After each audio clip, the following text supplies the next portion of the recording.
You're listening to the ACT podcast. You better like my daddy's show, you creeps. All right, we're back. Still with Quana, and I wanted to go over some of the college stuff. I feel like we keep kind of tapping it, but not like hitting into it and stuff like that. Yeah. You're explain to the audience what you are. You were a fraternity, or you still are a fraternity executive, or I'm an alumni of the Delta Tau Delta fraternity, our chapter at Northern Arizona University. And during my time in college, I was working. First, I started out as the director of communication for the fraternity for our chapter, which is essentially just, maintaining the message and image of the chapter itself. And then I got promoted, so to speak, or I was elected the PR exec for the Interfraternity Council, which is the board that oversees all fraternities, social fraternities at the campus. And so in that role, I held it for 2 years. In that role, I oversaw all PR-related events and things like that for all 13 social fraternities at the time. why do women love fraternity guys so much? That's a good question. Because I'll tell you, if you're not a fraternity guy, they annoy the fucking piss out of us, right? Like, it's just straight up. Yeah, seriously. They're annoying. Yeah, and it's interesting because when I was in college, at the time I was at the same time, while I was in college and a fraternity member, I was still working in TV. I was still modeling. I was doing all these things. Especially my junior and senior year of college, those were 2 really big years for me career-wise. And it's interesting too, because before I came to the university, I had already been marketed by NAU to the campus. And so people knew me like just as soon as I already set foot on campus, like my first day. Yeah. And that was interesting. Like I remember my friends hated it, right? My friends hated it because we would be walking to a party freshman year, like the first weekend of classes, right, of the semester. We'd be walking to a party and someone would pass by, or a group of people would pass by and be like, "Oh, are you Quana?" And I'd be like, "Yes, I am." And they would always get so annoyed because it happened all the time. But at the time it was fun. Yeah. I enjoyed it and I liked having that kind of space or level of influence, so to speak. Well, okay, but you didn't say why the women like the guys so much. Well, so but is this? It seems like hit and miss with gay guys. Are you super into frat guys, or when I was in college, yes, and is it their muscles? Honestly, yeah, I think so. Fuckers. There's a level of appeal there, It's funny because How do you feel about the term "more cushion for the pushing"? Oh God, that's crazy. But genuinely, like when I was in college, I was like, because I was as big as I was, and I had a lot of influence. Every fraternity every weekend would invite me to their parties, and so I was very, I don't know. Are they smart? Fraternities? The guys in them. Yeah. I'm coming from a very jealous area right now. My line of questioning. What people don't often realize about Greek life is that it's very beneficial to the people that participate. At the same time, it's not for everyone. But what you put into it, you get out of it. Yeah, well, I've always wondered because one of Jolene's old friends was in a fraternity. Is it or sorority? Okay. It's a sorority. Sorry. See, it's so clubby and cliquish feeling that as somebody who grew up never having a lot of cliquey friends and stuff like that, it rubs me the wrong way just right from the get. But which makes sense. What do they get out of it? Like what? Did they do like lemonade cells or something? Or well, Greek life in general is very beneficial to all campuses that choose to have it because it's a huge revenue builder.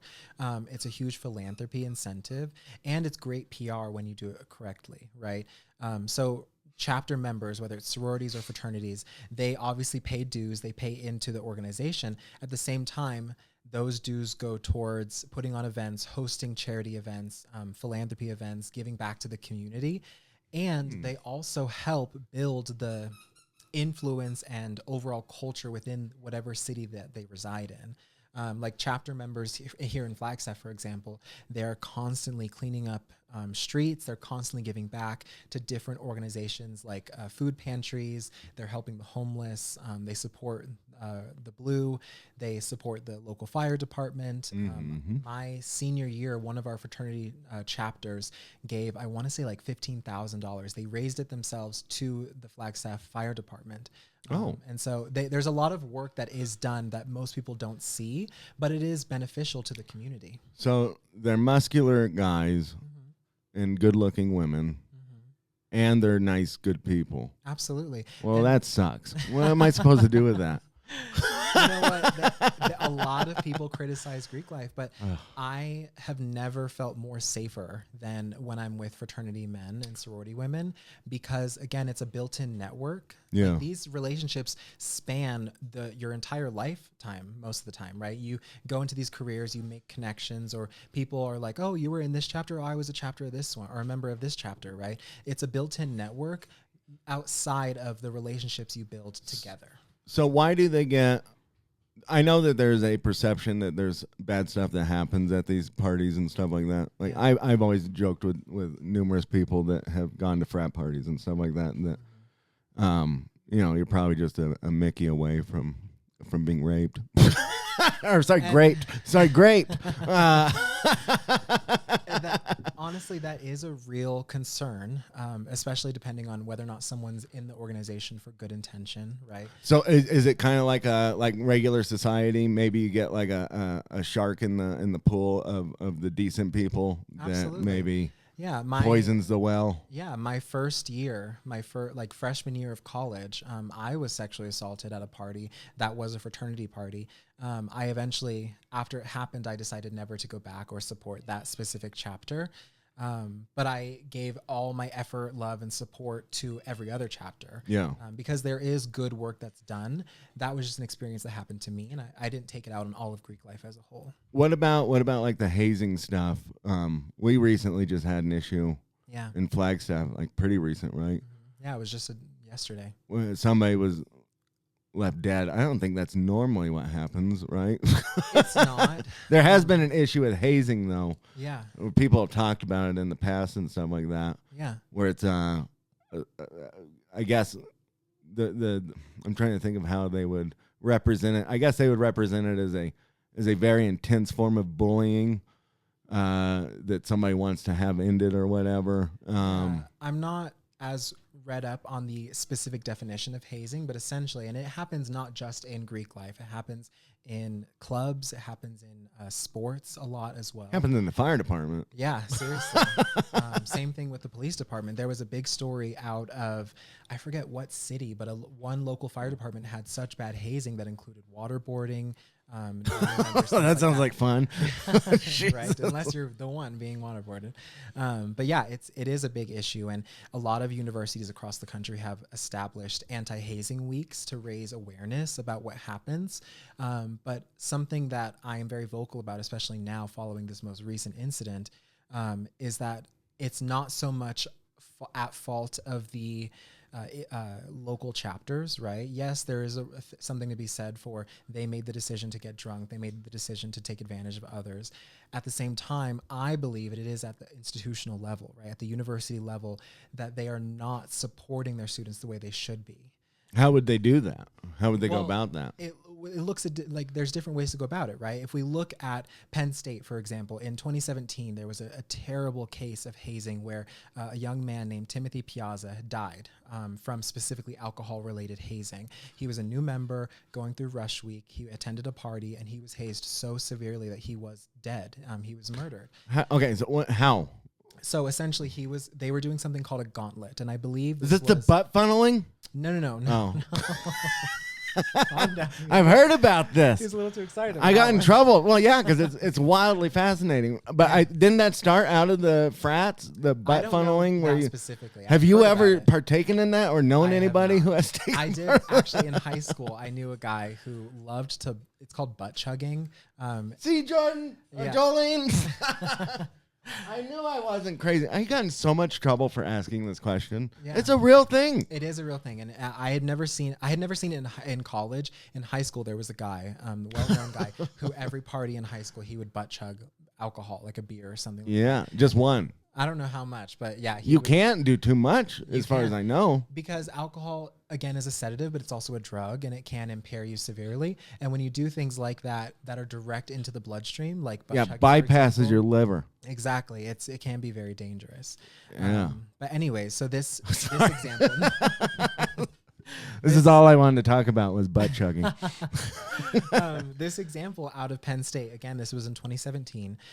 It was so severe, the student died. His name was Timothy Piazza, and it became very well known because it was one of the most influential cases, the state of Pennsylvania versus about 18 different fraternity members at that chapter.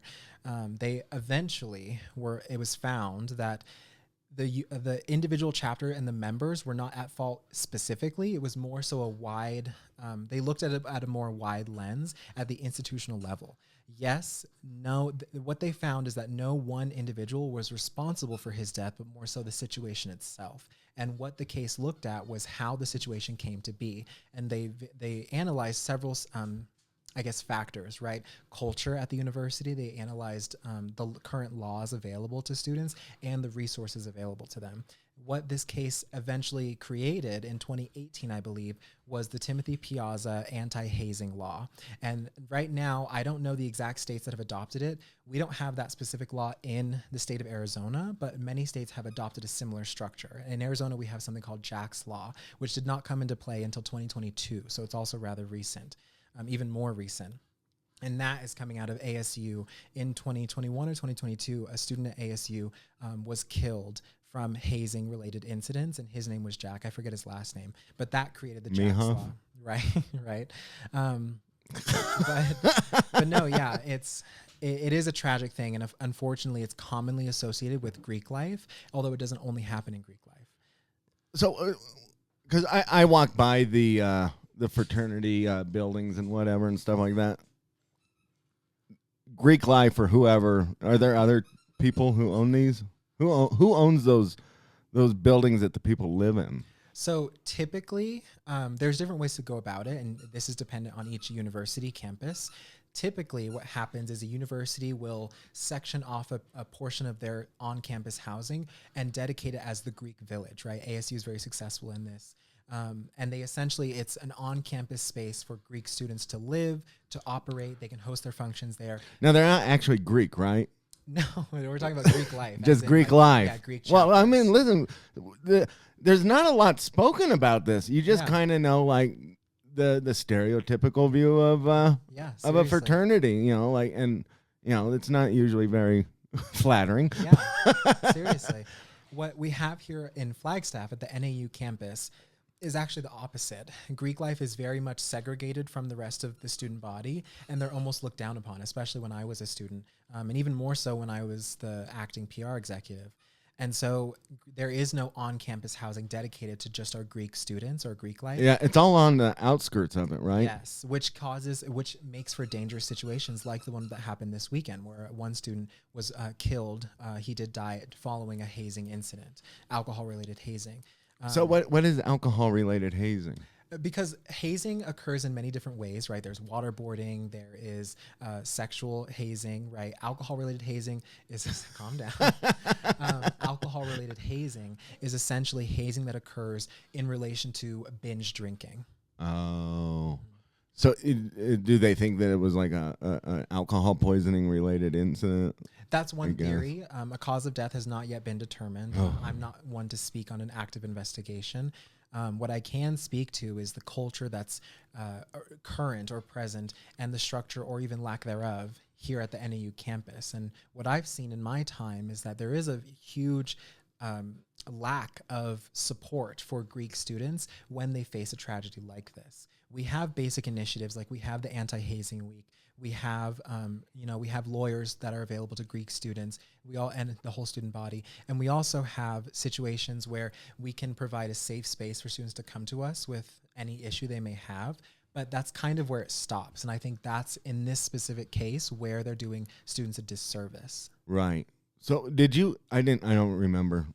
Sorry, Yeah. but did you say what the Tim guy died from? He died from alcohol-related hazing. But do we know specifically what it was? I don't remember his exact cause of death. I believe it might have been alcohol poisoning, but I'd have to look at. Is it like? Facts. I'm just trying to get an idea so the audience knows, like, what do you as a chapter or whatever, right? Like, how could you actually kill somebody with alcohol? Basically, what they found in this, if you're not butt chugging. Yeah, right. There's your favorite word. But what the charges that are commonly associated with hazing related incidences are things like actual hazing charges, which is a criminal offense, or there's also involuntary manslaughter, and that involuntary manslaughter is typically what's associated in these situations. So let me dumb this down. Is it like, here, Quana, take this shot? You have to take the shot, otherwise you're not getting in. And then like, you have to keep taking them until I say no. Is that kind of like the idea of it? Essentially, yeah.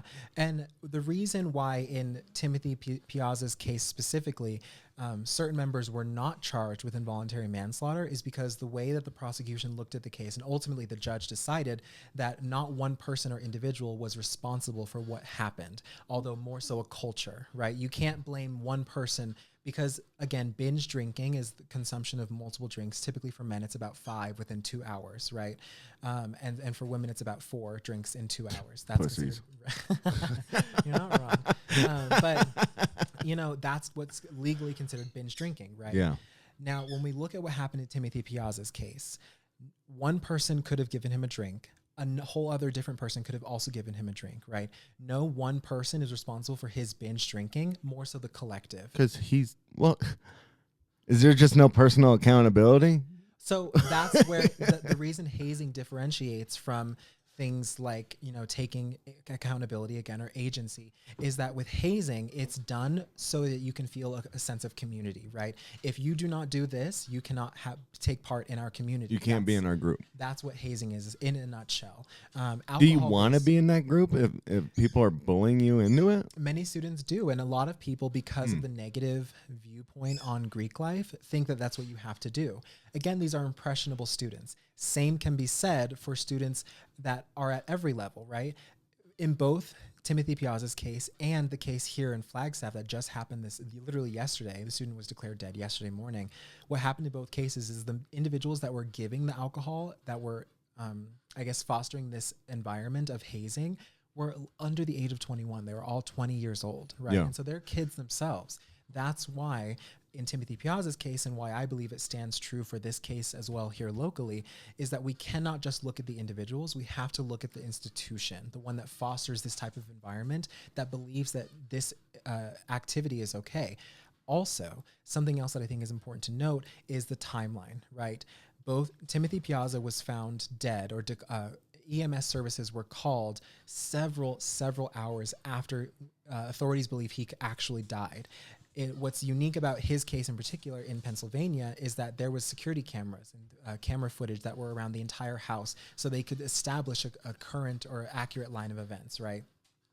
In this case locally, it's believed that the individual who is now deceased, was experiencing alcohol poisoning related symptoms, right? Eventually found dead around somewhere early hours of the morning. As someone who has been to things like frat parties, I honestly truly believe that he probably had died somewhere around 2 to 3 a.m. That's what I believe.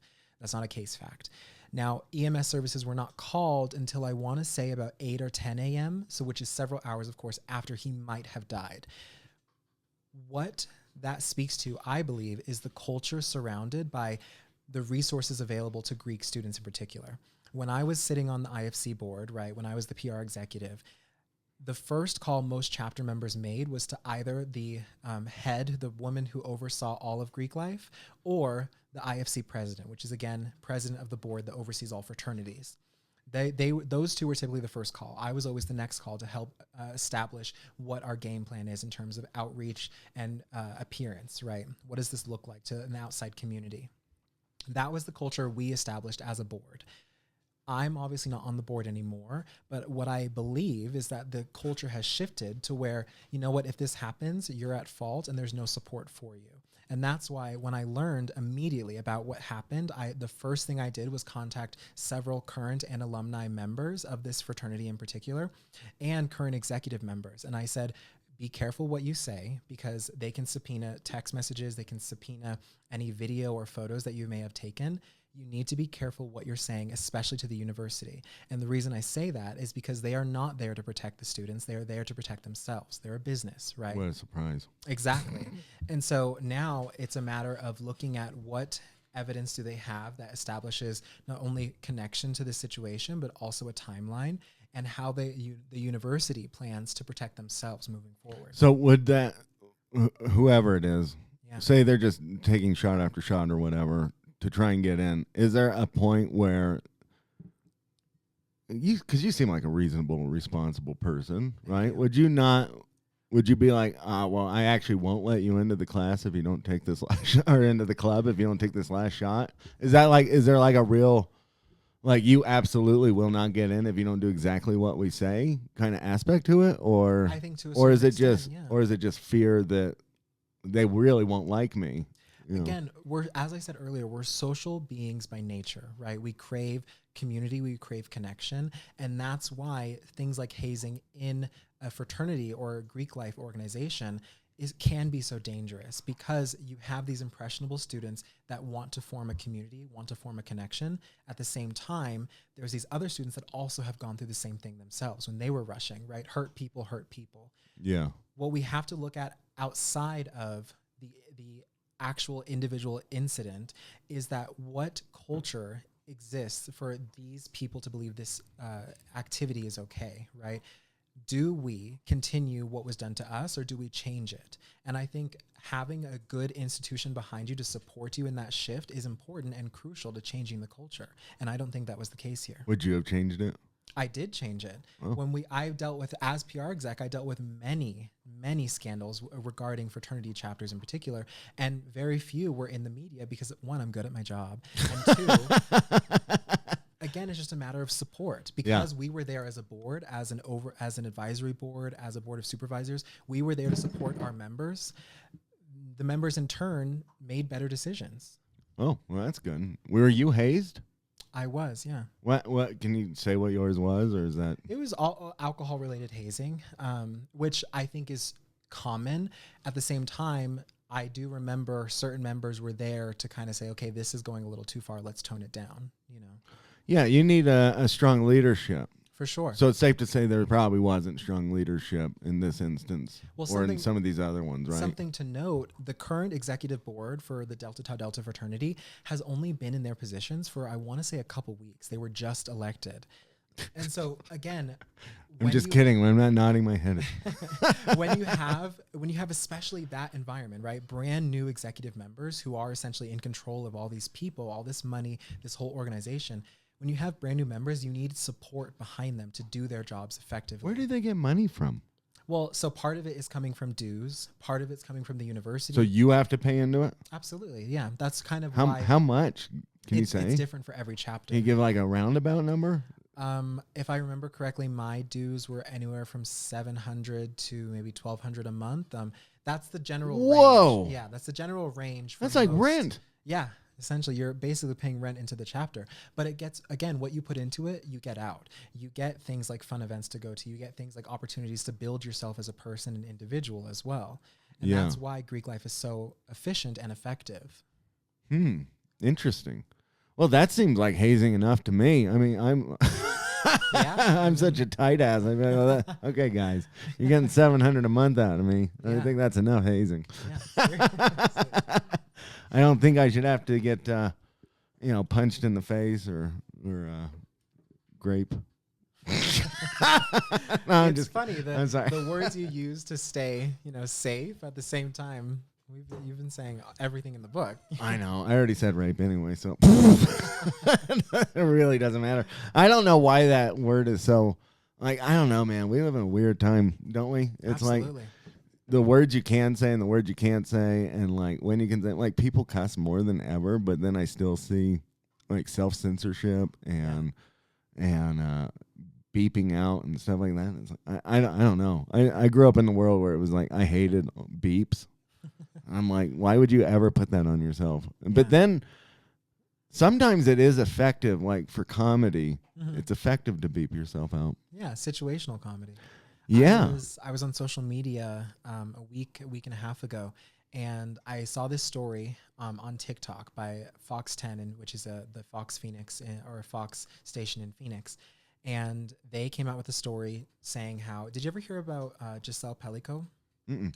Essentially, what happened with her is that her husband was first accused, then later convicted for bringing hundreds of individuals. He would announce it online on different sites. He would drug his wife, and then he would pay these men, or sometimes they do it for free. He would have them come over and sexually assault her while she was unconscious. And there was a lot of video evidence and photo evidence of this happening.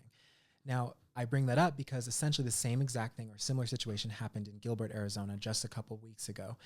This one individual, and the news is for now shielding his name to protect the wife, but he was found to be participating in correspondence detailing the same stuff. And one man, I believe his name is Evan Torres, he was actually convicted or charged and then arrested for evidence that they had that showed that he did show up and actually sexually assault his wife while she was unconscious, while this whole thing was kind of moderated by her husband. And so I had heard of the story when it first came out. I saw the video version of it on TikTok, and I was watching it, and I decided to go through the comments. Right in the comments, people were so quick to be like, "Oh, this is disgusting," blah blah blah, and they kept saying this is grape, and they use the emoji too. Yeah, and it almost dumbs it down. I'm like, no, if we're gonna have the discussion, let's talk about it. Yeah, when I'm watching a short and it's like an actual news clip and they bleep them out from saying like sexual assault, or they make them say SA, Yeah. and things like that, I'm like, well, this is just the news. Can we not have just a regular, Seriously. like an adult conversation about it? One thing that a lot of people were mentioning is the fact that that news caster, the anchor that was talking about the story, telling them the information, one thing he decided to say instead of that this man sexually assaulted his wife was that this man had sex with her while she was unconscious, and therefore she was unable to give consent. He explained it exactly just like that. In the comments, a lot of people were very quick to be like, no, call it what it is, don't protect him, blah, blah, blah. And I decided to reply to one of the comments, and it ended up becoming this kind of long discussion, because one thing I want people to keep in mind, and I released a statement yesterday about the fraternity event that happened this weekend, but I use the similar language. We cannot be too quick to pass judgment when it is not our responsibility or role, right? The newscaster was following his own journalistic standards, ethical standards, when he explained that this man is being charged with sleeping with his wife while she was unconscious and therefore unable to give consent. Because if he were to say this man is accused of raping his wife, that's passing judgment. We have a jury comprised of our peers for a reason. We have a judge as well, and their job is to look at the case facts and then provide and pass judgment. And when we put in divisive language like rape, sexual assault, things like that, that's us passing judgment. That's not our place to make. See, and so that's interesting, because I would almost see it as they have been trained for the algorithm. Mm-hmm. Because is that weird? Did I think that? Not at all. I think the algorithm runs our lives right now. And the algorithm shadow bans anytime you say these words. Seriously. I mean, I think I told you the other day, even if I even mention religion, Google just won't let me promote my show at all. Yeah. And so I almost feel like people have just been trained to how to get around the algorithms. And so you're saying it's a divisive language thing. I think it's almost just like a subconscious, like, oh, I need reach, and so I can't say what I need to say. So I'll have to think of this, fun, creative way to say it. Do you think it's more that, or do you think it's actually like his journalistic integrity? I think it's a bit of both, because he also, in his story, never once referred to the husband as a rapist. And a lot of people were upset about that as well. And one woman was like, oh, call him a rapist, blah, blah, blah, like, don't protect him. And I responded to her, and I was like, he can't call her a rapist, because a rapist is someone who is convicted of the crime of rape, right? And he has not been convicted. God forbid he's found innocent. He would not be legally, in the legal sense, a rapist, right? We can have our own moral judgment about it, but in the legal sense, which is essentially when we talk about all these cases, all these crimes, all these convictions, we have to look at it through a legal lens. What can we and cannot we say about the case? Do you think? I think OJ really ruined that. You know what? I didn't think we'd go there, but yeah, Well, I mean, that's such a consequential case. I don't remember if it was on the podcast or maybe it was a private conversation, but the OJ thing, man, that was massive for the American culture, court system, and everything. Yeah, it had major repercussions. Major repercussions because everybody thinks he's a murderer. Yeah. And everybody knows he was a murderer. Yeah, for sure. But in the legal sense, he was acquitted. He wasn't. Yeah, he was acquitted. He is not a murderer. Yeah. But he is. Some would argue that's a landmark case in the court of public opinion, right? When we think about landmark cases, we often associate them and really only associate them with Supreme Court cases, right? The ones that really define the laws in our country. There are so many to choose from, and especially like I trained in constitutional law, and so I had to learn a lot of them. But when it comes to the court of public opinion, of course, that's all based on context. It's all based on nuance, which nuance is relevant in laws. Nuance is gone, man. Well, it really does shape what we can and can't talk about, because when we look at the medical field, right, the big debate right now is whether or not vaccines cause autism, right? And as someone with a social science background and someone with deep interest in the medical field, I understand that there's nuance and there's no right or wrong answer to anything. There's no clear-cut answer, especially in medicine and science. Right. And so I think the same thing applies to law. You can take the laws as at face value. We can apply it to current situations. We cannot make a distinct decision or pass any judgment without, again, looking at all the facts of the case. What happened in relation to what this person's being charged with? Yeah. Do you know Bobby Kennedy? I do. Really? Yeah. That's so cool. Let me fanboy real quick. Nuance is definitely gone. I think I try and have some nuance. I don't know. You can be the judge of that, but I try and have some nuance. But also with like when I'm trying to make a joke or something, you got to throw nuance out the window. But because you're just trying to get a laugh, right? Yeah. Yeah, that's so interesting though. I don't know. So going back to the college thing, where are you on? Okay, so we know that you're probably, I would classify as pretty pro fraternity, right? I am pro Greek life, yeah. And pro hold on, I'm having a brain fart. Pro fraternity and pro student expression and things like that. That would be a form of student expression, right? Yeah. And then how do you feel about the college situation in general? Like, do you think more people should get into the college education system, or do you think people should have a more nuanced view about it and what the actual benefits of it are? I've been having this. I'm sorry, not to. No, go for it. I've been having this issue with credentialism and education. Right, there's a difference between being credentialed and educated. Yeah. I feel like college right now is pushing credentialism without the education. Yeah. Where do you come down on that?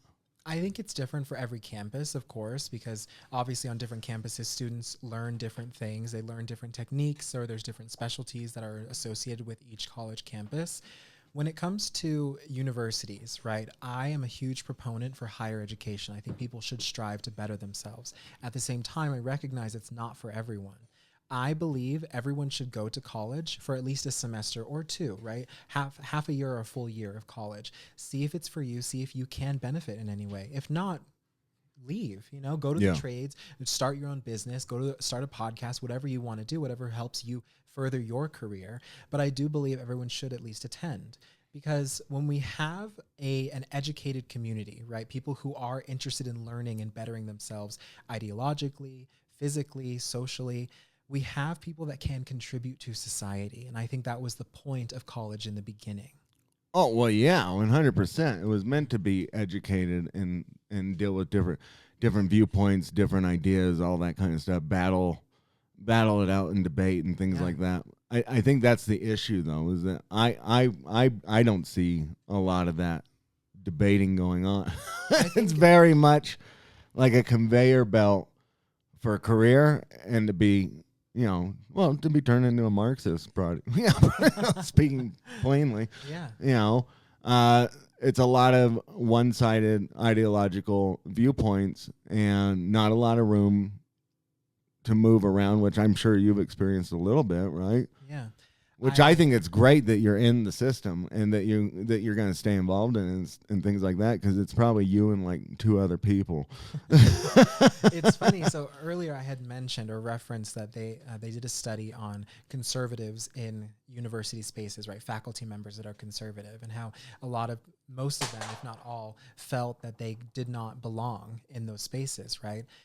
In that same, where I learned that study, or where I first heard it, was actually in this meeting among specifically faculty members, and whether or not we should have free speech in our roles, right, in the classroom. And what I loved about that conversation with other professors is that there is a big problem, especially with doxing, but at the same time, is it a product of our own construction, right? One conversation I had with another faculty member was that I think we need to look at microaggressions rooted in ideology. Do you know what a microaggression is? Yes. So essentially, microaggressions, for anyone who doesn't know, are targeted messaging, kind of similar to dog whistle politics, right? Something that I say as an individual that targets a certain group or culture, but doesn't at face value seem like an aggression or an insult, right? But something that culture knows to take as an insult. And so, for example, a common one that's rooted in ideology is when somebody says, oh, they're a Trump supporter, they voted for Trump, right? That's a pretty plain statement. But if we actually look at the argument or what they're saying, what they're calling or characterizing this person being a Trump supporter, and the way that their tone in which they say it, is that this person's dumb or not as smart as I am, right? That's what someone means typically when they say, oh, they're a Trump supporter. And so that is an example, a basic example of microaggressions rooted in ideology. One conversation I had with another professor at this right after this meeting was, I think if we're going to talk about the dangers of doxing, right, which is kind of common right now, especially with conservative students and liberal professors, is that if I am a liberal professor and I'm in the classroom and I'm making statements about general conservatism, right? Oh, I think it's dumb. I think it shouldn't exist, blah, blah, blah. I don't agree with it. If I'm punching down, so to speak, that in turn makes my student feel like they're not safe to express their viewpoints, and therefore creates an environment where they think they should dox me because they think I'm trying to insult them, put them down, things like that. And so when we look at conservatives in higher education, there is a big lack of support for people who are conservative in those spaces. And I think that's what's caused this kind of culture where people are taught to just talk about whatever they believe in without being criticized on their argument. Yes. Well, okay, you said a lot there. I know. One, just so everybody knows, there is a debate out there about microaggressions too, and whether or not the term is real or just an ideological tool that was used, quite frankly, by like people like BLM and things like that, to cause division and things like that, right? Yeah. We're not going to get into the psychological hodgepodge of all that, but I think the thing about it is, for me, if I was a conservative parent in this time and age, I would not send my kid to college. I think it's silly, right? Because you're pretty much guaranteeing your kid's gonna come out a little bit different than you did, as far as what they think and believe, and probably a little bit hyperbolic about things like even just being a conservative and things like that. There's just, oh man, because I'm trying not to be overly vocal here, but there are some people that I have seen that grew up in super conservative areas and things like that, and then they come out and they almost hate their parents at that point. Seriously, that's a big issue. I wonder what the benefit is, because like you're saying, we need to talk it out and be able to debate it. I don't see that as the thing that's going to fix it. In my opinion, it's like, kind of, listen, it's a big business, and the amount of money that they get thrown at them, and now they're even doing this thing now where it's like, what was just going to school for 4 years. Now we're going to tack on an extra 2 years so that you can actually get the real certificate that you need, things like that. Which, if you're doing the work, that's fine. I'm not attacking anybody who has to do it for their actual profession. I think we as a society, though, have not held, or maybe it's the government, I don't know. I'm always more of a society guy because society has the real say. If you want government to fix anything, you're probably going to be waiting a while. But, it's like, why don't we question certain things like, well, why do I need 6 or 8 years to do this when back in the day it was only 4 years? And the first 4 years, like Jolene, I don't know if she'll get mad, but Jolene will, she said that the first 4 years of her college education had nothing to do with what she was actually going for, Absolutely. So what's the benefit in that? Because I think two things. One, I believe that it has to be changed at the institutional level, right? How are we bringing information to students in a way that supports their beliefs and allows them to develop what they believe in, right? Without diminishing them, right? Yeah, you don't have to press them like they're a smash burger. Yeah, exactly. The other thing I strongly believe is that when it comes to understanding, we have to meet students where they're at. Initially, right, it was considered I relate it the same reason why we have an electoral college, right? People were initially, society as a whole, were thought to be not as smart as people who run for office or experts in their field, right? That's initially why I believe we had the 4-year system for a bachelor's degree. Then we had COVID. And I think now, what I'm seeing now in my classrooms is that students are not where they should be when they get to college because they're all students. In my head, COVID was like 2 years ago, right? Yeah. The whole quarantine It's thing. so weird. But it was like 6-7 years ago, maybe. And now what we're seeing in classrooms is that students aren't ready for the higher level thinking needed at college. And so what I believe, honestly, is with students where they're at now, I think maybe it should take 6 years to get a bachelor's degree because they're just not ready to have those deep conversations. But they're not even talking about any of the stuff that they would need to know. That's exactly the curriculum's off. Yeah. But even in classrooms or classes where they are being given the content that they need to know, they don't know how to analyze it appropriately. You know who Jonathan Haidt is? I don't. Jonathan Haidt is a social scientist.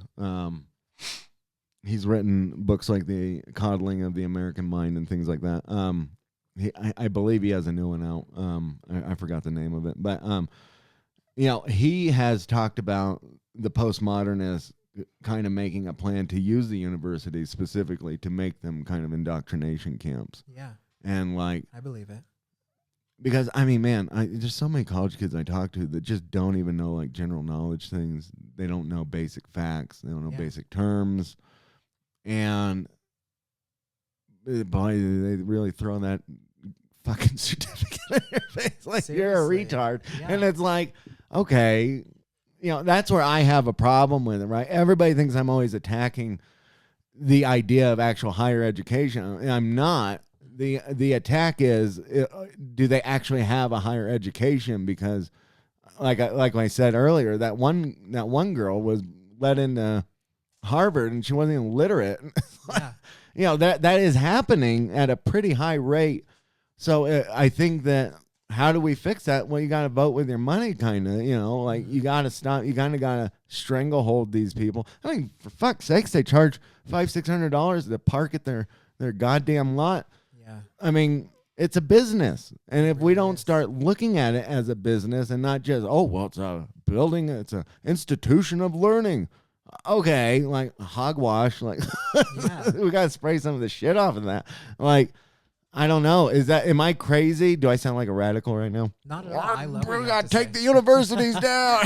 I think two things again. One, I think we're not being taught how to ask the right questions, right? Oh, that's a good point. Yeah. Exactly. The other thing I believe is that I relate. So, for example, life coaches. I don't believe in life coaches. I think they're stupid. I think they're demons. I think it's ridiculous. I think it's a scam. At the same time, I think experts in their field have something that they can apply to people's lives, but who are you to tell anyone how to live, right? So I think I relate it to life coaches. I think higher education, universities are great. life coaches are great. They have some of them have a lot of knowledge to give to people who may need it. I don't think everyone needs it. I think the space can be held for them to share the information they have. Same thing with colleges. If you choose to want to better yourself or your life, you can go to a life coach and there's space for you there. I don't think everyone needs it. Same thing with college. I think the space is there for people who want to learn how to ask better questions, how to understand the differences between argument versus opinion, right? But at the same time, I don't think everyone needs it. And I think that's the beauty of it. Yeah. Well, because I've been around, right? And I've had people go like, well, so-and-so is, because, me, I make jokes. Really? I hadn't realized. I'll make sarcastic little comments and things like that. And people go, well, they got a bachelor's degree or, well, they got a doctorate, so must be something right. And I'm like, okay. Yeah. It's very defensive. Yeah. It's very, very defensive. And I'm like, so what? Like, they don't know shit from Shinola as far as I can tell. Like, I don't give a fuck. There's an elitist attitude, and I know I'm just some dumb hillbilly rube, that didn't go to school and didn't graduate high school. But I know a thing or two about working my way up and how to deal with people. I think that's highly beneficial. Mm-hmm. People take everything like such an attack now. And it is a little bit elitist, like, well, I've got a master's degree or I've got a doctorate. It's like, okay, well, that's really good. I'm proud of you, right? Like, two things can be true. I am proud of you for doing that. That obviously took a lot of time and work and effort, and a fuck ton of money. But, but it's like also on the other hand, it's like that does not mean that you are as high and mighty as you might think you are, right? I'm really glad you said that because there is kind of this elitist nature surrounding higher education, even in the term higher education, right? There's a sense of that you're better in a certain way. When I think about when I was deciding to go to school, right? There was this, I guess, elitist belief that, oh, you would never go to community college. Like, that's disgusting. Why? Yeah. Don't even look at it. You know what I mean? And I had that belief for a long time. You were like Frasier. Yeah, exactly. And it wasn't until maybe my second or even third year of college or of university that I was like, there's no, it's all the same type of education. It's a similar education. We're learning similar tactics. Why is there this elitist belief that I am better because I went to a 4-year university as opposed to a 2-year community college? Well, and Jesus, when you get into the Ivy League shit, that's ridiculous, right? Yeah. Then it's super elitist. But well, I've been very much accused frequently in my life for being an elitist. So I'm not afraid to say it. I do think I believe in the class society or the class construct. I don't know if I think anyone's better than someone else, but I do think that it's there for a reason, and maybe it's to help us understand. It's a natural thing. Class is a natural thing. Yeah. I think obviously, right, if you do better for yourself, you're going to be around people that are like-minded to you. Mm-hmm. I don't think there's anything inherently wrong with class. Mm-hmm. The problem with class becomes when people just automatically start thumbing their nose up at you just because you didn't, right? Which I get a lot of. I get a ton of it. And I'm a little bit like Norm Macdonald. I like to play the idiot a little bit, but it's fun. Yeah, it is. It's like I don't always need to be the guy out there who's spewing facts and stuff like that. But I hate to tell everybody, there's some really good teachers on YouTube. Yeah. And I can ingest all that all I want in the private moments of my own life that you might not know about. Yeah, seriously.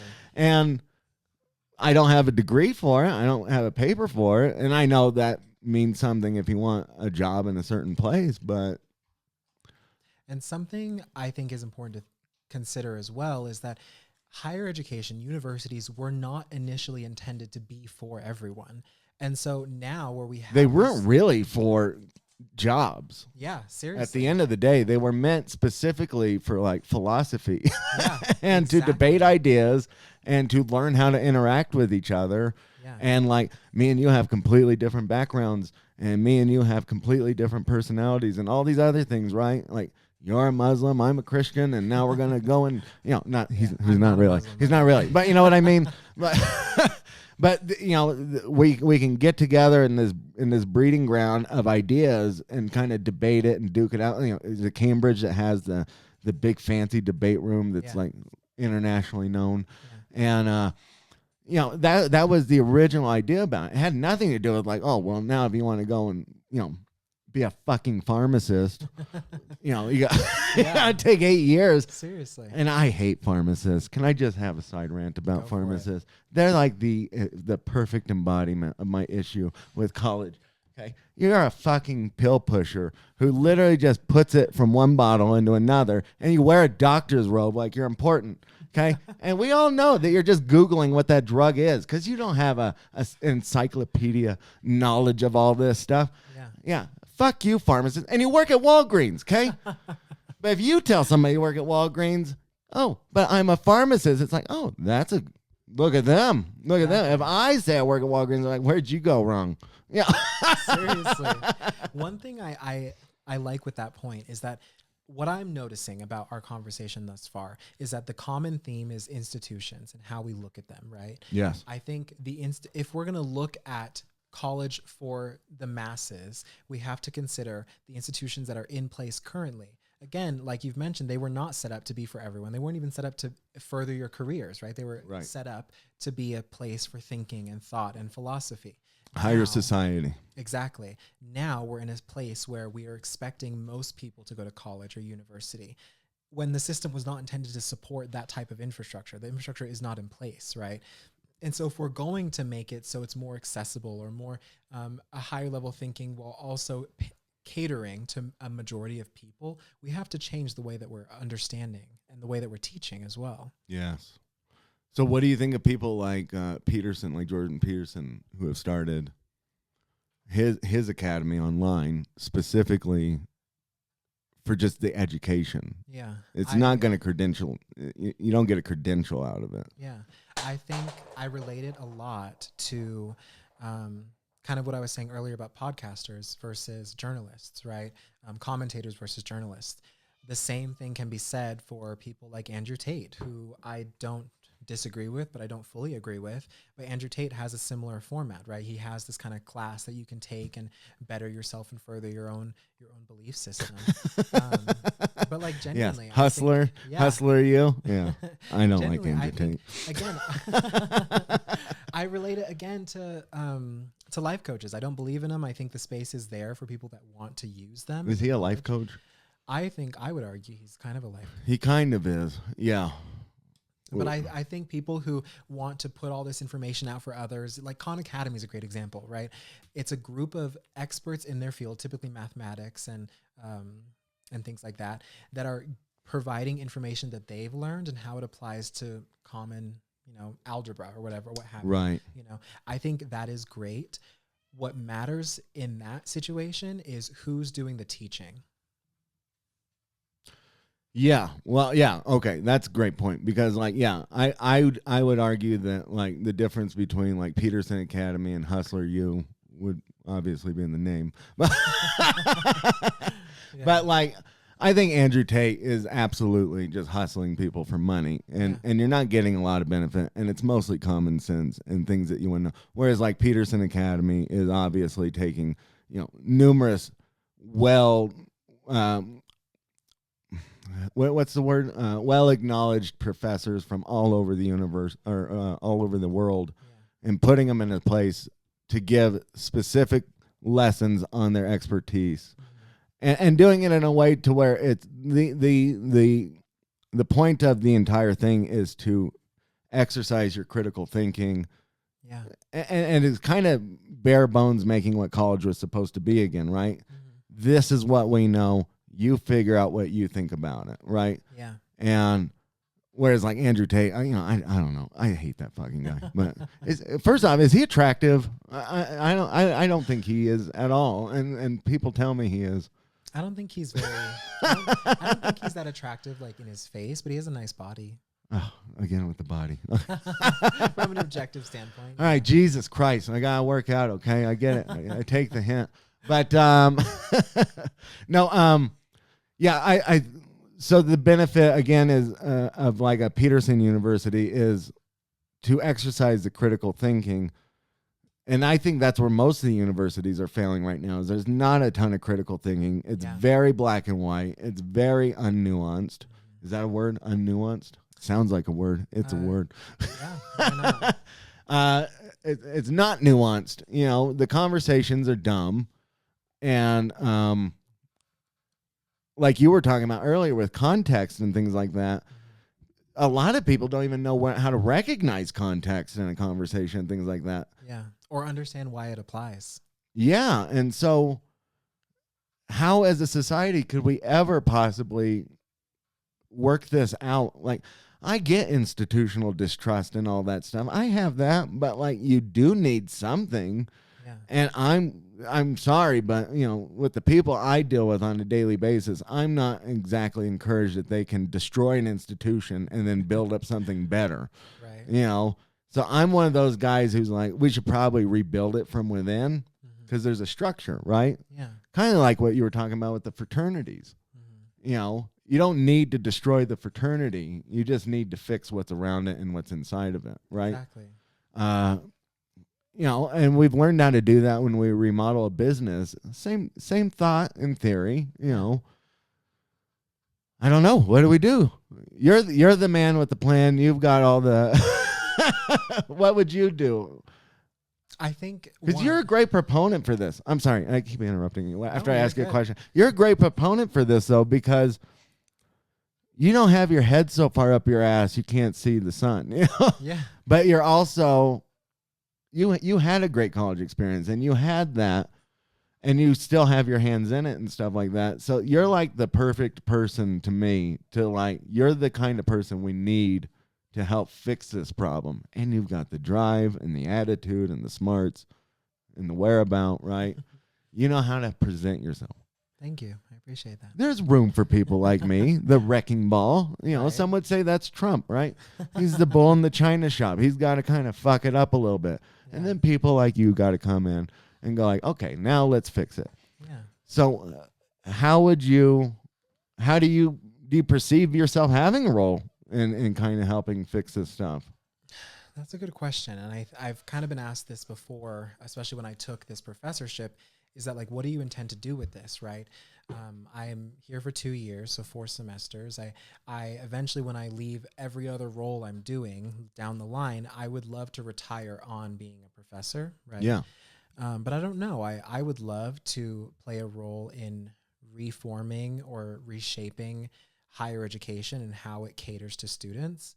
At the same time, similar thing, I don't know if it's my place, right? Who am I to come in and say you're doing it all wrong? You know, when it worked for me, this similar structure. Oh no, au contraire. Yeah. You don't need to say you're doing it all wrong. The best type of teamwork is the one where it goes, okay, you're doing it well. That's something that works. And you come in and you say, but maybe this is better. How can we improve upon it? Yeah, not like, oh no, you're just doing everything wrong. I mean, every now and then you need that too. Yeah. That's me. That's the wrecking ball. But like, yeah, I think that you need to take stock in that. It's not what they're doing wrong. It's how can you show a better way? Because you definitely have the smarts to do it. Thank you. I like to think so. That's the point of this podcast. We're all about how to rebuild this community. Exactly. Because it sucks right now. We don't start somewhere. We gotta start. Oh God. Start with the people, you know, words of encouragement, things like that. But I mean, there was a reason I reached out to you a while ago, you know, and we hadn't talked in a while. It was like, I just know that you have a better feel for things in a more tangible way than I do, right? I'm like a dumb dog. I'm aware that things are happening. Yeah. I'm also chasing cars and drinking out of the toilet. Oh God. But I don't know. What do you think about that? Do you think that you will maybe kind of figure because you're a brand builder in a way. Yeah, I am. I think, again, I am all about collaboration. I would love the opportunity to work with like-minded individuals or even people who believe the complete opposite, right? And also industry leaders. That's what I'm all about, especially when it comes to giving my take on an issue. I love to hear from experts in their field, industry leaders that can apply their knowledge to the same situation, right? And so when it comes to university reform, education reform, I am a big proponent of that. I do think the institutions need to be reevaluated. At the same time, I don't know, there's that age-old question of who am I? Can I tackle this by myself? Things like that. And especially when it comes to those type of situations, a lot of times it does take a lot of legwork by yourself to kind of get the ball rolling and get people interested in the topic, right? And at least right now, I don't have the time, but I would love to eventually get to the point where I can dedicate my efforts to kind of changing the way we look at education. Do you know the president of NAU? I do, yeah. Okay, so this, you don't have to answer yes or no, or maybe you have no idea, but I'm just always curious as a layperson. Are these people even aware, or are they in such a bubble? Because I imagine them to be a little bit like Hollywood, right? Yeah. Hollywood is very much in a bubble.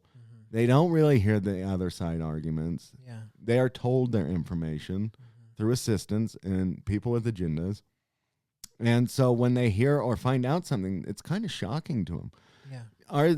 Do you perceive that the president of the university is even aware that blue collar people, kind of feel this way or think this way about, or are they just like, no, we're good. We're changing the world. I mean, I went to one of the commencement speeches recently, and I mean, he was blowing a lot of air up his ass.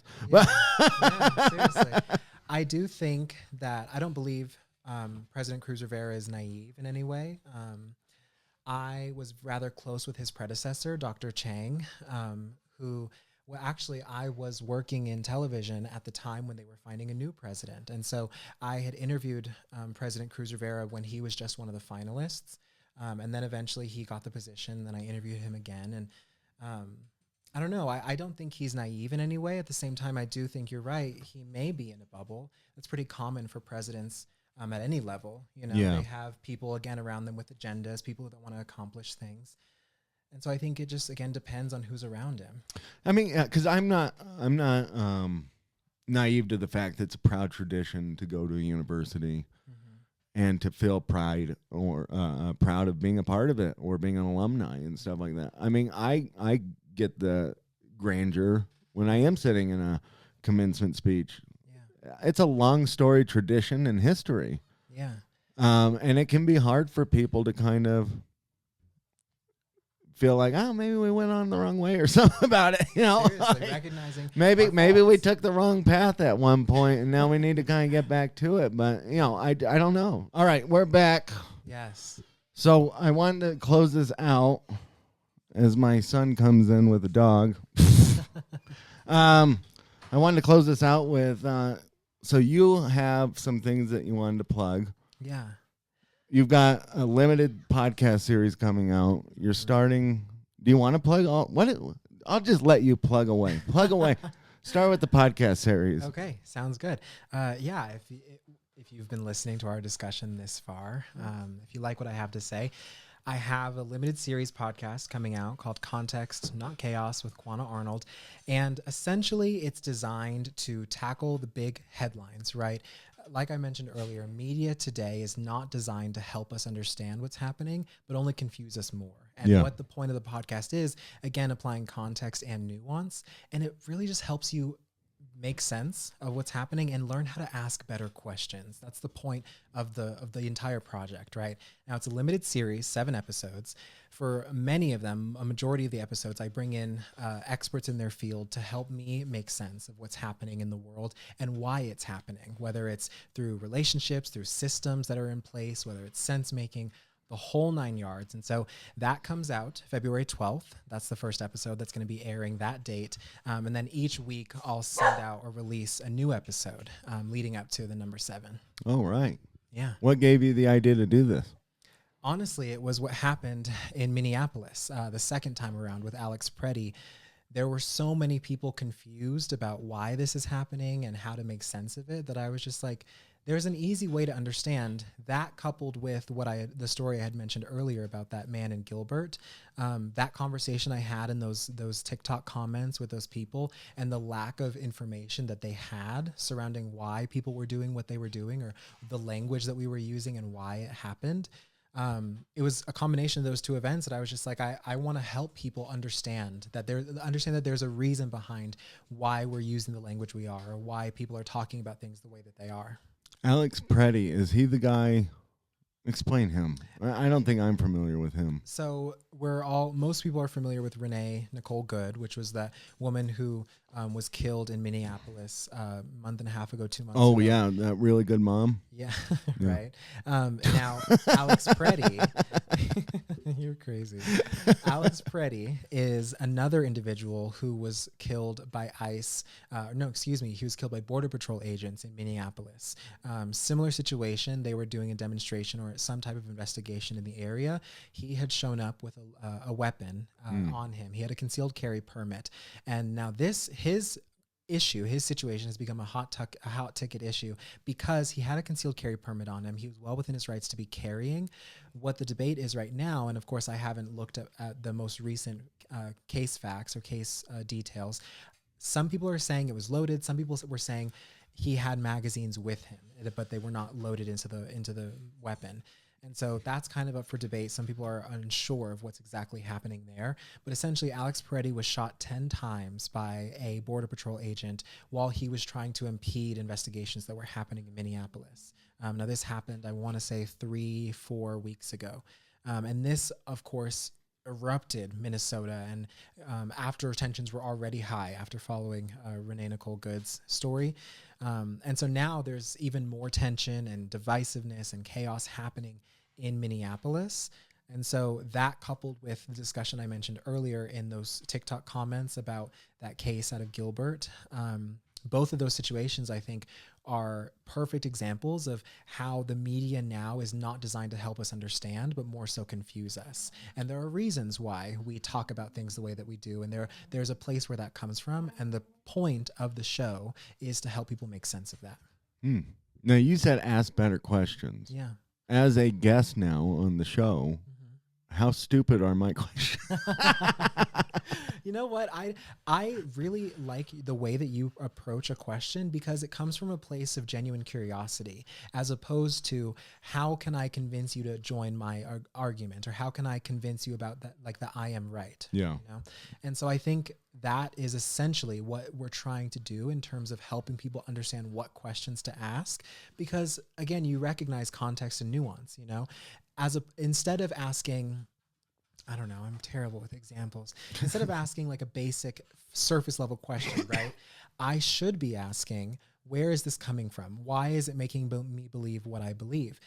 Well, a great example of a question that you should be asking is, take an argument, right? Whether it's, you know, anti-vax versus vaccines cause autism, or a topic like abortion, right? Very divisive issue, polarizing issue. Instead of asking why someone believes what they do, instead of looking at the argument itself, consider if someone were to change, if the person asking the questions were to change, would my belief change in that moment, right? Separating the argumenter from the argument. I think a lot of times that extra layer of who's asking the questions, who's presenting us the information, impacts what we tend to believe about what's true. Yeah. Oh, yeah. I completely agree with that. Yeah, it does no good to just attack people. You want to generally, I genuinely want to know where somebody's coming from, why they think the way they think, even if I think they're batshit crazy. I mean, batshit crazy people are some of the most interesting people around. It's your bread and butter. Yeah. It really is. I don't know. I think a lot of people just want to know, like, you know, are you a good person or a bad person? Yeah. It's very black and white in that way. Yeah. I mean, and I make sarcastic jokes, you know, about, you know, even like with the Renee Good, like when I said, oh, yeah, the good mom. But seriously. I mean, I know that I was raised by a good mom, and every chance she got, she was out there, you know, impeding police investigations. Yeah. And even like the point of the show is not even like, I don't believe in good or bad, right? Because who is someone to say something is good or something is bad, right? Who's that determiner? God. And so, right. Exactly. But even then, if you want to get meta about that argument, what's moral and what's immoral, right? What is appropriate versus inappropriate? And so there's so many ways to look at an argument or a belief that the point of the show is just to help you know where you fall on that spectrum or that Yeah. line. Yeah. Yeah. Where is morality gone? That's a good question. Seriously. Yeah. And how do we just determine it and decipher it and things like that? Yeah. That is an ancient question. But okay, so you got context coming out. What else did you want to plug? Where can people find you or get to know you, or if you want that to happen? I don't know. Maybe you want people to leave you alone. No, yeah, I do a lot of things in the media space, but if anyone wants to find me, all of my social media is just my first and last name, Quanah Arnold. How do you spell that? Yeah. Spell it if you want, because people are not? going to be like, how do you spell that? Seriously. It's not Kwanzaa, guys. Kwanzaa's fake. Quanah, Quannah, Arnold, Arnold. Every social media platform I have can be found at that address. That's quick and easy. Seriously. Sometimes I wonder if I messed up all my podcast things by putting the periods in. I've gotten rid of them. I don't know if you guys have noticed. I've gotten rid of them on a few of the things. Yeah. Because everybody's like, why is it the act with periods? Because it's my initials, dummies.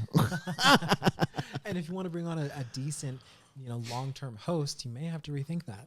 I know. Well, no, not really. Because it was always the Howard Stern show. But he had, Robin is obviously a major part of that. But it was always the Howard Stern show. Yeah, that's true. I don't know. Maybe we'll change it. I just went with, go with the name. Exactly. Anthony's such a boring name, and I didn't want to change it for Hollywood and stuff like that. True. Why conform? Yeah. Is there anything else that you wanted to say or get off your chest or tell me to fuck off or anything like that? You know what? I really want to thank you for the conversation. I think it's been refreshing to have not only an adult conversation, but one that's based in, understanding, right? Yeah. Meeting each other where we're at. And this has been fun. I know. We weren't as combative as I thought we could get. Seriously. No, I didn't think that at all. That makes one Well, of us. thank you for coming on. I don't know if you'll ever do it again, if you'd want to ever do it again. And, I'm hoping that maybe we can work out some sort of long-term partnership in the future with some other fun stuff. But I really appreciate you coming over and spending this much time. And, thank you. Of course. Thank you. Thank you, guys. All right, guys.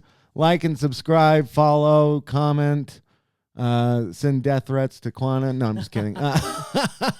Don't send them to me. Day, why don't you? Send them to somebody else. Oh, wait. You said that I did want to catch this real quick before we leave.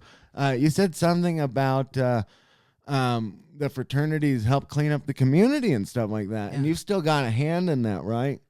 Not so much the day-to-day operations, but Greek life is a big passion project of mine. If you could get some of those studly young men over here to help clear out all the homeless people on the street by my house, I would certainly appreciate that. Oh gosh, you and every other if you've American. got somebody's ear, and be like, hey, there's a bunch of dirty heroin addicts outside. Yeah. Over by the Duncan. I would appreciate that. No. I'll try my best. Yeah, I wanted to start, end it on a laugh. But all right, well, thank you again. I appreciate you coming on. God bless you, and Bless you. God bless you, audience. And this is The Act.